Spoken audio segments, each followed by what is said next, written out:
Welcome to మాలిన్ kitchen. ఈ రోజైతే మనం రెసిపీ పచ్చెనపప్పు మటన్ పచ్చెనపప్పు అండి, కర్రీ అండి. ఇది చాలా చాలా సూపర్ టేస్టీగా ఉంటుంది. బిర్యానీలోకి, పలావ్లోకి, మనకు రైస్లోకి, రోటీలోకి, చపాతీలోకి చాలా బాగుంటుందండి. మీరు తప్పకుండా ట్రై చేయండి. ఈ రెసిపీ నచ్చితే మీరు లైక్, షేర్, కామెంట్, సబ్స్క్రైబ్ చేయండి. మీ ఫ్రెండ్స్కి షేర్ చేయండి. మర్చిపోకండి. మా వీడియో చూడాలంటే నోటిఫికేషన్ ఆన్ చేసుకోండి. మా వీడియో ఫుల్ దాకా చూడండి. వావ్, చాలా బాగా ఉంటుందండి. చూడండి, పప్పుది కమ్మగా రుచిగా బాగుంటుంది. Thank you. బాగా చూడండి. మనం కుక్కర్ పెట్టుకోవాలండి. చిన్న కుక్కర్ అయినా సరే మనం ఎందుట్లో చేసుకుంటే అందులో పెట్టుకొని మనం 2 గరిటెల ఆయిల్ వేసుకోవాలి. ఇందులోకి చూడండి, ఆయిల్ వేడెక్కిన తర్వాత ఒక మీడియం సైజు చిన్నది ఉల్లిపాయ వేసుకుంటున్నానండి ముక్కలు. అలాగే ఒక పచ్చిమిర్చి వేసుకోవాలి. చూడండి, ఉల్లిపాయలు ఇలా వేగిన తర్వాత 1/2 టీ స్పూన్ అల్లం వెల్లుల్లి పేస్ట్ వేసుకుంటున్నాను. చూడండి, అల్లం వెల్లుల్లి వేగిన తర్వాత మనం అయితే మీడియం సైజ్ చిన్న టమాటా 4 ముక్కలు చేసుకున్నాను, అది వేసుకోవాలి.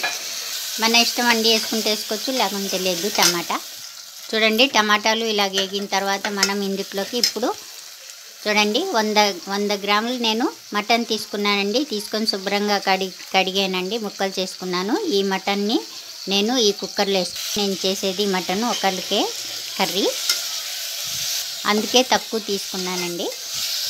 మసాలాలు వేసుకుందాం మనం. ఇప్పుడు ఇందులోకి 1/2 టీ స్పూన్ పసుపు వేసుకోవాలి. 1 స్పూన్ ధనియా పౌడర్ వేసుకోవాలి. చిటికెడు జీరా పౌడర్ వేసుకోవాలి. చిటికెడు గరం మసాలా వేసుకోవాలి. అలాగే 1 స్పూన్ మటన్ మసాలా వేసుకోవాలి. అలాగే ఇందులో 1 స్పూన్ నేను పెరుగు వేసుకుంటున్నానండి. 1 స్పూన్ వేసుకోవాలి. చూడండి, బాగా మనం 2 నిమిషాల దాకా మనం బాగా వేయించుకున్నాం. ఇప్పుడు ఏం చేయాలంటే ఇందులోకి చూడండి 4 టీ స్పూన్ల నేను పచ్చెనపప్పు తీసుకొని కడిగి పెట్టుకున్నానండి. ఈ 4 టీ స్పూన్ల పచ్చెనపప్పు ఇందులో వేసేసుకోవాలి. వేసుకొని మనం బాగా ఒక 2 నిమిషాలు మనం వేయించుకోవాలి ఇలాగే. ఇప్పుడు మనం ఇందులోకి సాల్ట్ వేసుకోవాలి తగినంత.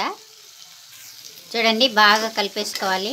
మనం మటన్ పప్పు అంతా ఇలా కలుపుకోవాలి. కలుపుకున్న తర్వాత ఇందులోకి చూడండి ఒక అర గ్లాసు వాటర్ వేసుకుంటున్నాను.